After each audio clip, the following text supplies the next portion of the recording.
अब क्या होता है, जब ये न्यूयॉर्क टाइम्स में खबर छपती है कि वो भारत नहीं आ रहे हैं, यानी कि सितंबर इसी महीने जिनका आना प्रस्तावित था, अगर वो नहीं आ रहे हैं तो इसके कारण तलाशे गए कि ऐसा क्या कारण हो सकता है जिसकी वजह से वो नहीं आ रहे होंगे। ये तो हम सबको सर्वविदित है। सर्वविदित क्या है कि ट्रंप भारत से इस समय चिढ़े बैठे हैं। चिढ़े बैठने का बड़ा रीजन है, उन्हें ऐसा लगता है कि रशिया यूक्रेन युद्ध भारत करवा रहा है, इसी कारण भारत पर उन्होंने 50% टैरिफ लगाया है। लेकिन उनके खुद के भी अपने बहुत सारे रीजन हैं। जिस तरह से वो ईगोइस्टिक आदमी है, जिस तरह से वो इस बात को लेकर चलते हैं कि अमेरिका को भारत ने गांठा ही नहीं, माना ही नहीं, ट्रंप को तो विशेष रूप से कुछ नहीं माना, ये माना ही नहीं। अगर क्या जाता भारत अगर ये स्वीकार कर लेता कि हां भाई ट्रंप ने ही भारत पाकिस्तान के बीच सीज फायर करवाया था। यह विषय भारत में बहुत चर्चित विषय है कि भारत ने ट्रंप की मध्यस्थता को स्वीकार क्यों नहीं किया। ट्रंप के कहने पर भारत यह मान जाता कि हां भाई ट्रंप आप ही के कहने पर हमारे और पाकिस्तान के बीच सीज फायर हुआ था, और पाकिस्तान की तरह अगर हम भी इन्हें नोबेल पुरस्कार के लिए नॉमिनेट कर देते कि भाई लीजिए सर, हम भी कहते हैं, आसिम मुनीर ने तो कह ही रखा है कि आपको नोबेल पुरस्कार मिलना चाहिए, हम भी कह देते हैं कि आपको नोबेल पुरस्कार मिलना चाहिए। अगर भारत ऐसा कर देता तो उसके नुकसान क्या होते, अगर हम उसको कंक्लूड करें तो देखिए क्या है ना, पूरी दुनिया में भारत सबसे पॉपुलस कंट्री है, सबसे बड़ी जनसंख्या भारत के पास है। बात हो डेमोक्रेसी की तो दुनिया का सबसे बड़ा डेमोक्रेटिक कंट्री भारत है। ऐसे में प्रधानमंत्री मोदी का जो नेतृत्व रहा भारत में पिछले 10-12 साल से, उसमें प्रधानमंत्री मोदी की लोकप्रियता दुनिया में बड़ी चर्चा का विषय रही है। देखिए चाहे ट्रंप हो, चाहे दुनिया का कोई भी राजनेता हो, राजनेता जब बना है तो जनता की चाह पर बना है कि उसे कितने लोग चाहते हैं। ऐसे में ट्रंप ने भारत के प्रधानमंत्री का ग्लैमर असल में अमेरिका में भी देख लिया था जब हाउडी मोदी कार्यक्रम हुआ था। मोदी की मतलब जो लोकप्रियता थी वो देश के बाहर बहुत ज्यादा विख्यात हो रही थी। जहां भी जाओ वहां मोदी जी, और मतलब कई तरह के पता नहीं कैसे कैसे सर्वे निकाल दिए जा रहे थे कि दुनिया में सबसे लोकप्रिय नेता कौन, तो प्रधानमंत्री मोदी। तो इस तरह की लोकप्रियता। और ट्रंप क्या है, सोशल मीडिया का आदमी है, अपना ट्रुथ चलाता है। उससे पहले ट्विटर वालों ने भगा दिया था, फिर ट्विटर वालों ने वापस लिया। तो कुल मिलाकर के उसको माहौल बनाना बहुत पसंद है। इधर प्रधानमंत्री नरेंद्र मोदी भी लोकप्रियता वाले आदमी हैं। मतलब आप ऐसे समझिए कि ये भी सोशल मीडिया प्रबंधन में बहुत कुशल हैं। मतलब अगर आप उठाकर देखें तो पिछले समय पर भी सोशल मीडिया पर बने रहने के लिए प्रधानमंत्री बहुत एक्टिवली, कांग्रेस हो या अपोजिशन हो, ये बहुत लेट सोशल मीडिया पर एक्टिव हुए। वो बहुत पहले से सोशल मीडिया का गेम प्रधानमंत्री नरेंद्र मोदी जानते थे। अच्छा, अब इस पूरी कहानी को अगर हम सार में लेकर आते हैं तो दोनों के बीच में एक ईगो रिफ्ट था। प्रधानमंत्री मोदी को यह पता था कि अगर मैंने एक बार के लिए यह कह दिया कि हां आप ही ने हमारा सीज फायर करवाया है, तो भारत में उनकी लोकप्रियता को बट्टा लग जाएगा। एक तरह से यह समझिए कि दुनिया यह मानने लगेगी कि ट्रंप अब डायरेक्ट करते हैं प्रधानमंत्री मोदी को। मोदी जी ऑलरेडी 75 साल में एंट्री कर जाएंगे सितंबर में। उनको वैसे भी पता था कि ज्यादा होगा तो मैं तो यह कह के इस्तीफा दे दूंगा, लेकिन कम से कम अपनी इस इज्जत को तो बरकरार रखूंगा कि मैं दबा नहीं किसी से। दूसरी बात, भारत के अंदर जो राजनीति है इस समय, जो अपोजिशन की राजनीति है, वो ये समझ चुकी है कि बीजेपी को हराना, या बीजेपी का जिस तरह से सिस्टम बना हुआ है, हर जगह पर वो लोकल बूथ लेवल का मैनेजमेंट करते हैं, उसको टक्कर देना और एवज में उसके प्रधानमंत्री मोदी की इमेज को टक्कर देना, इन दोनों में बड़ा अंतर है। अगर मोदी की इमेज को नुकसान पहुंचता है तो पूरी बीजेपी को नुकसान पहुंचेगा। क्यों? क्योंकि बीजेपी ने कहीं ना कहीं वही वाला हिसाब कर दिया जो एक समय पर इंदिरा गांधी जी के साथ था कि Indira is India, India is Indira. तो इस तरीके से मतलब ये जो तीनों के बीच में बना था ना, इंडिया इज इंदिरा, वैसा प्रधानमंत्री मोदी ने बीजेपी के काल में कर लिया। मतलब अगर बीजेपी है तो मोदी जी हैं, मोदी जी आ रहे हैं तो बीजेपी आ रही है, मोदी जी जा रहे हैं तो बीजेपी जा रही है। तो एक तरह से एक व्यक्ति पर जब चीजें डिपेंडेंट हुई तो उनकी इमेज को जितना नुकसान पहुंचेगा उतना अपोजिशन के लिए वो फायदे का सौदा होगा। तो ये एक तरह से समझिए कि भारत की राजनीति में जिस चीज का गहरा असर पड़ सकता था वो क्या था कि प्रधानमंत्री मोदी को झुकता हुआ दिखा दो। ट्रंप ने यही दांव खेला भारत पाकिस्तान के बीच हुए इस ऑपरेशन सिंदूर के समय। अच्छा, आप और हम अगर इस बात का थोड़ा पीछे चल के एनालिसिस करें तो ये पाएंगे कि जब भारत और पाकिस्तान के बीच की शुरुआत तो 22 अप्रैल से हुई, जब पुलवामा अटैक हुआ, पहलगाम हमला हुआ। तो पहलगाम जो हमला हुआ उसके बाद में भारत का ऑपरेशन सिंदूर जो मई में था, वहां तक प्रधानमंत्री मोदी बड़े स्ट्रांग थे। मतलब एक तरह से कहिए कि 7 मई के दिन भारत ने जो पाकिस्तान पर ऑपरेशन सिंदूर किया, उसके बीच तो प्रधानमंत्री मोदी का जो पहला दूसरा दिन गया था वो तो बहुत हाइट पर चला गया था। मतलब ऐसा था कि भाई साहब मोदी जी ने कर दिखाया, जो कहा था वो कर दिखाया, ये दृढ़ निश्चय है, ये दुश्मनों को घुस के मारते हैं, सब कुछ सही था। जैसे ही सीज फायर चौथे दिन हुआ, खेल तो वहां से बिगड़ना शुरू हुआ ना, मई के अंदर से जो खेल बिगड़ना शुरू हुआ लगभग 10 मई से, वो बिगड़ते बिगड़ते 29 जुलाई तक प्रधानमंत्री मोदी जी का वो सबसे खराब समय कहा जा सकता है, उनकी इमेज पर पहुंचे नुकसान का सबसे खराब समय, जब अपोजिशन बार बार यही कह रहा था कि ट्रंप बोल चुका है 25 बार 30 बार कि आपका हमने सीज फायर कराया, आप स्वीकार क्यों नहीं करते? क्योंकि अपोजिशन ये चाहता था कि मोदी जी आप दुनिया को ये दिखाते हैं कि मैं निर्णय लेता हूं, लेकिन अब आपको ही कोई और आदेश दे रहा है, ये कोई चिल्ला चिल्ला के कह रहा है। प्रधानमंत्री मोदी शुरुआत में चुप रहे क्योंकि वो कालखंड वो था जिस समय भारत अमेरिका से ट्रेड डील कर रहा था, क्योंकि ट्रंप ने सबको अगस्त का टाइम दिया हुआ था कि मैं टैरिफ लगाऊंगा। इंटरेस्टिंग बात क्या थी कि ट्रंप एक बार बार कह रहे थे कि भारत का पाकिस्तान का जो सीज फायर कराया उसके लिए मैंने भारत को ट्रेड डील दी थी। I got that war stopped. Nobody else could have done that. We did a lot of jobs. We did a lot of wars were stopped that nobody thought would even be possible. And I'll tell you what, the war with India and Pakistan, that was the next level. That was going to be a nuclear war. They already shot down 7 jets. That was raging. And I said, you guys want to do trade? We're not doing any trade. We're not doing anything with you if you keep fighting. You get 24 hours to settle it. They said, well, there's no more war going. And I used that on numerous occasions. Trade, I used I used whatever you had to use. But we got 7 of them stopped. मैंने भारत से कहा था कि cease fire करा लो, मैं आपको बढ़िया trade deal दूंगा। अब सोचने की बात यह है कि अगर भारत ट्रंप के कहने से मान गया था तो भाई मई से लेकर के और जुलाई तक भारत और अमेरिका के बीच ट्रेड डील क्यों नहीं हुई? अगर ये बिल्कुल वैसी बात है, ट्रंप का जो कहना था वो झूठ कैसा था, वो प्रूव कैसे होता है? क्योंकि ट्रंप का कहना अगर सही सिद्ध होता, मतलब इसको आप ऐसे समझिए, अगर वो व्यक्ति सही होता तो मई में ही भारत और अमेरिका की ट्रेड डील हो जानी चाहिए थी। तब ट्रंप निकल के कहते कि हमने ट्रेड डील इसलिए दी थी इनको, उसने ट्रेड डील भी नहीं दी। क्यों? क्योंकि अब इसके पीछे की कहानी देखो क्या हुआ। कनाडा के अंदर G7 की बैठक हुई थी, ईरान इजराइल का मामला चल रहा था। जब G7 की बैठक हुई तो प्रधानमंत्री मोदी कनाडा गए थे, उधर से ट्रंप निकल लिए थे तुरंत ही, और भारत के प्रधानमंत्री को इनवाइट किया कि आप आ जाओ, यहीं बैठकर बात करते हैं, ऑपरेशन सिंदूर का क्रेडिट बांट लेते हैं, पाकिस्तान वाले तो मुझे दे चुके हैं, आप भी दे दो। प्रधानमंत्री मोदी ट्रंप के पास नहीं गए क्योंकि वो ये समझ चुके थे कि आसिम मुनीर को मेरे बगल में बिठाएंगे और कहीं ना कहीं मुझसे ऑन कैमरा ये कहलवा देंगे कि हाँ आप ही हो।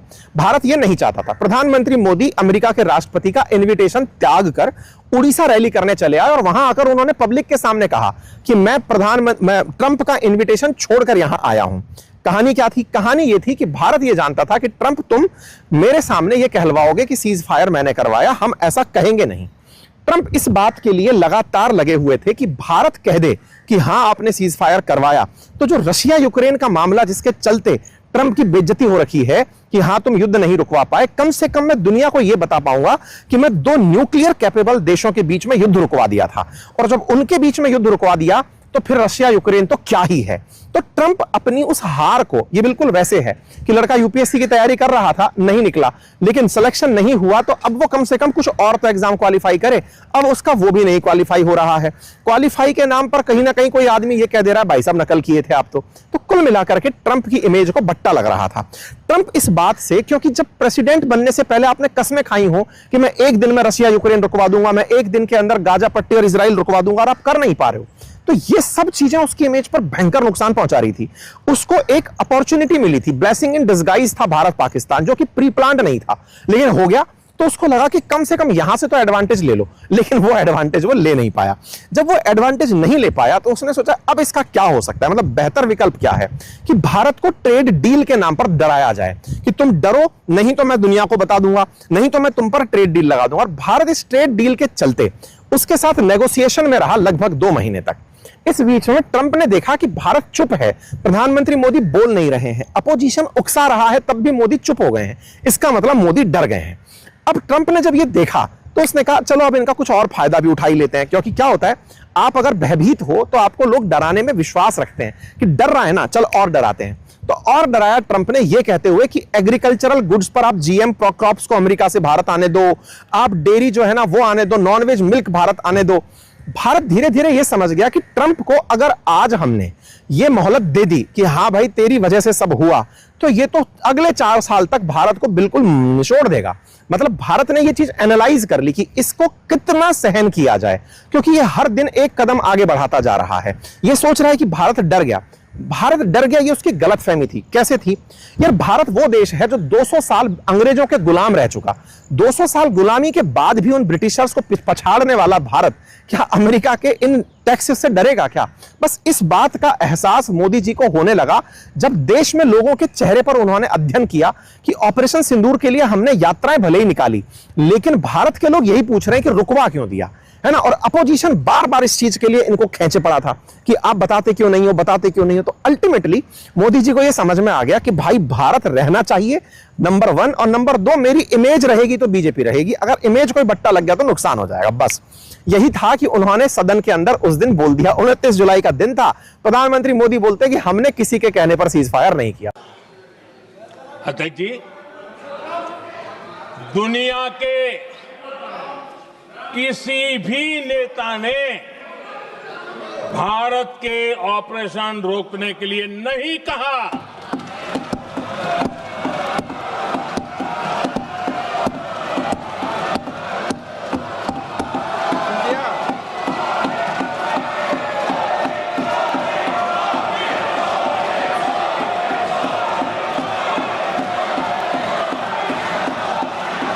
उसी दौरान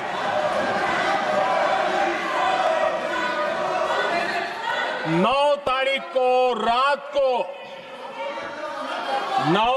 को रात को अमेरिका के उपराष्ट्रपति जी ने मुझसे बात करने का प्रयास किया।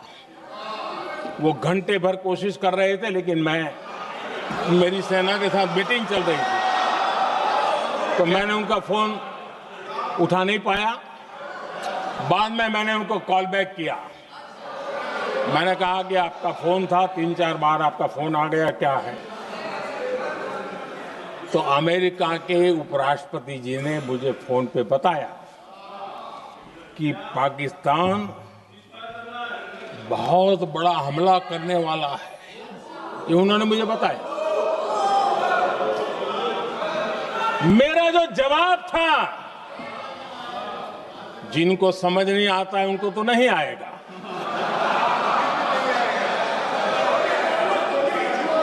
मेरा जवाब था, अगर पाकिस्तान का ये इरादा है तो उसे बहुत महंगा पड़ेगा। अगले ही दिन ट्रंप उठाते हैं कलम और कह देते हैं कि लीजिए साहब, अब हम आप पर टैरिफ लगाएंगे। 25% टैरिफ तुरंत अनाउंस होना यह दिखाता था कि ट्रंप धमकाए जा रहे थे कि मान जाओ, अदरवाइज तुम पर कोई एक्शन लेंगे। भारत माना नहीं, उन्होंने एक्शन ले लिया। कोई बात नहीं साहब। अब इसमें एक कहानी और घटती है कि अब इस बात को पनिशमेंट में कैसे बदलें, क्योंकि रेसिप्रोकल टैरिफ तो वह आदमी लंबे समय से चिल्ला रहा था। पनिशमेंट में कैसे बदलें, इसको पलटने के लिए उसने तरीका अपनाया कि रशिया यूक्रेन का इल्जाम इन पर डाल दो। रशिया यूक्रेन में तेल खरीदता है भारत रशिया से, ये इल्जाम इन पर डाल दो। अब इल्जाम डाल दोगे तो उससे क्या होगा? पब्लिक सेंटिमेंट ये होगा कि देखो अमेरिका रशिया के युद्ध को रुकवाने के लिए कितना कुछ कर रहा है। तो रशिया का युद्ध ना रुकवाने का फ्रस्ट्रेशन था ऑपरेशन सिंदूर का सीज फायर, वो सक्सेसफुल नहीं हो पाया। तो इन्होंने कहा कम से कम अब ऐसा करो, भारत पर सैंक्शन लगाओ, एक साथ 2 काम हो जाएंगे। भारत पर प्रतिबंध भी हो जाएंगे और उधर रशिया के नाम पर दुनिया वाले खुश हो जाएंगे कि देखो इन्होंने ऐसा किया। इस चलते इन्होंने हम पर टैरिफ लगा दिए। अब साहब कहानी आती है, इस बीच में भारत ने क्या किया? जब 29 जुलाई बीती, भारत यह समझ चुका था कि यह आदमी कुछ ना कुछ तो खेला करने वाला। 29 जुलाई से पहले ही भारत मन बना चुका था कि हम अब इसके खिलाफ चलेंगे, क्योंकि यह आदमी सही जा नहीं रहा। इस बीच में भारत और चाइना की मुलाकात होना शुरू होती है। मुलाकात कैसे होती है? वांग वी की भारत यात्रा होती है। भारत यात्रा होती है, एनएसए मिलते हैं, विदेश मंत्री मिलते हैं, हमारे लोगों की चाइना यात्रा होती है। हम ये समझ चुके होते हैं कि अब समय आ गया है कि इससे अब डरने का नहीं है, सामना करने का समय। अब इस कहानी के लिए भारत से एक मैसेज जाता है अमेरिका को कि चाइना और भारत नजदीक आ रहे हैं। इस बीच में भारत के एनएसए और विदेश मंत्री रशिया जाते हैं। हम सबकी मुलाकात बहुत तेजी से होने लगती है। वाकया क्या था कि अभी आज के समय जब आप ये सेशन देख रहे हैं, प्रधानमंत्री नरेंद्र मोदी चाइना में हैं और उनकी थोड़ी देर पहले ही शी जिनपिंग से मुलाकात हुई है। गलवान वैली इंसिडेंट के बाद भारत की ये पहली यात्रा है, पीएम मोदी की चाइना में पहली यात्रा है। तो अब विचारणीय तथ्य था कि भारत और रूस, भारत और चीन अब ये नजदीक आने शुरू हुए। इनने ये कहा कि बेटा तुम्हारा ऑल्टरनेटिव बनाना होगा। Alternative Russia India China, RIC कहलाता है। SCO के अंदर जो 10 मेंबर हैं उनमें ये 3 मेंबर सबसे ज्यादा पावरफुल मेंबर कहलाते हैं। यदि ये तीनों मिलते हैं, तीनों ही प्रताड़ित हैं अमेरिका से, तो अमेरिका को ये बड़ा पट्टा लगाते हैं। दूसरा, रशिया से अमेरिका चिढ़ता है, दुनिया को पता है। चाइना से चिढ़ता है, दुनिया को पता है। ताजा ताजा इंडिया से चिढ़ने लगा है। तो तीनों विरोधी अगर एक हो गए तो ये तो अमेरिका के लिए बड़ा नुकसान है, और यही अमेरिका के राष्ट्रपति के ना आने का बड़ा कारण भी है। क्यों? क्योंकि क्वाड जो था वो बनाया क्यों गया था? चाइना को काउंटर करने के लिए बनाया गया था। चाइना को काउंटर करने के लिए अगर आपने बनाया है और चाइना में ही प्रधानमंत्री मोदी जाकर बैठे हैं, तो ये तो ट्रंप के लिए बहुत घनघोर बेइज्जती वाली बात है, नंबर 1। नंबर दूसरा, BRICS country Brazil, Russia, India, China और साउथ अफ्रीका, पांचों की पांचों ट्रंप के विरोध में हो रखी हैं। ये पांचों अगर और तान दी गई तो ये कुछ ना कुछ अल्टरनेटिव डी-डॉलराइजेशन जैसा ला सकती हैं। नंबर तीसरा, क्वाड के अंदर 4 देश थे। कौन कौन से? जापान, ऑस्ट्रेलिया, इंडिया और अमेरिका। जापान जो है ना, वो असल मायने में भारत के प्रधानमंत्री की कल ही यात्रा देखा है। भारत के प्रधानमंत्री वहां गए, 60 बिलियन से ज्यादा की डील लेकर आ गए। $67 बिलियन के आसपास का आंकड़ा बताया जा रहा है। पीएम मोदी चाइना से पहले जापान गए। इसका मतलब भारत ने क्या समझदारी करी? भारत ने जापान को भी साध लिया कि देखो उस आदमी के चक्कर में मत रहो, वो तुमको नॉर्थ कोरिया से पिटवा देगा, तुम्हें बर्बाद कर देगा, तुम तो हमसे डील करो। जापान ने कहा हम आपके यहां पर $67 बिलियन इन्वेस्ट करेंगे। ये कितना होता है ना, इसका आंकड़ा इससे लगा लो, पाकिस्तान को चाइना ने मात्र $60 बिलियन में खरीद लिया था। वो जो चाइना पाकिस्तान इकोनॉमिक कॉरिडोर है ना, वो $60 बिलियन का इन्वेस्टमेंट था। $67 बिलियन का तो जापान ने भारत में इन्वेस्टमेंट अनाउंस कर दिया है अगले 10 साल के अंदर। मतलब आप समझिए कि जापान भारत में कितना ज्यादा रुचि रखता है। उधर दूसरी तरफ चलो, ऑस्ट्रेलिया वाले जो प्रधानमंत्री हैं वो कुछ दिन पहले ही अमेरिका को ठेंगा दिखाते हुए चाइना की यात्रा पर जाया है। इसका मतलब यह हुआ कि हम आपसी दुश्मनी भुलाने को तैयार हैं, लेकिन ट्रंप से नहीं झुकना है। इसके लिए चाइना, जापान, ऑस्ट्रेलिया, इंडिया, अब ये सब एक होते जा रहे हैं कि भाड़ में जाओ, हम अपने हितों का फैसला करते हैं कि तुमसे मित्रता किसी काम की नहीं है। तो कुल मिलाकर के अब इसका सार अगर निकाला जाए कि ट्रंप के बारे में ये जो खबर आई है, हालांकि ये खबर अभी तक आधिकारिक रूप से पुष्टि नहीं हुई है, ना भारत के अखबार, भारत की सरकार की तरफ से, ना अमेरिकी सरकार से, लेकिन न्यूयॉर्क टाइम्स में छपी है, जिसको भारत की मीडिया ने बढ़ा चढ़ा के लिया है। तो उसके पीछे का बड़ा रीजन मैंने आपको बताया कि यदि ये कुछ होता है तो इसमें अतिशोक्ति नहीं होगी कि ऐसा कैसे हो गया, ठीक है ना। तो उम्मीद है कि आप लोगों को आज के सेशन से ये जानकारी लगी होगी कि ऐसा कैसे हो सकता है। अब सवाल ये आएगा कि ट्रंप अब कर क्या सकता है, मतलब इससे चिढ़ के वो क्या कर सकता है? हो सकता है वो पाकिस्तान की यात्रा पर चला जाए, हो सकता है वो भारत के विरोध में कुछ और फैसले ले ले। तो ये सारी चीजें उससे अपेक्षित हैं, लेकिन ये ज्यादा दिन नहीं चलेगा। ट्रंप को अल्टीमेटली झुकना पड़ेगा, क्योंकि अमेरिका के अंदर ही भारत के समर्थन में और ट्रंप के विरोध में बातें उठना शुरू हो गई हैं कि जो आप कर रहे हो ये बिल्कुल बेबुनियादी और बेवकूफी वाली हरकतें हैं, ये ज्यादा दिन नहीं चलेंगी। खैर, अब जो भी है, फिलहाल के लिए इतना ही। उम्मीद है कि आप सभी साथियों को ये जानकारी पसंद आई हो। हम कंटेंट क्रिएटर्स के जो आपके लिए हम तरह तरह की खबरें लाते हैं, अपने जीवन में कुछ हमारी प्राइवेट यात्राएं भी होती हैं, काम से इतर भी कुछ होता है। तो लंबे समय बाद एक ब्रेक लिया था, लेकिन लगातार फिर ये रियलाइज हुआ कि नहीं, मेरा ब्रेक बनता नहीं है, क्योंकि खबरें पुरानी होती जा रही हैं।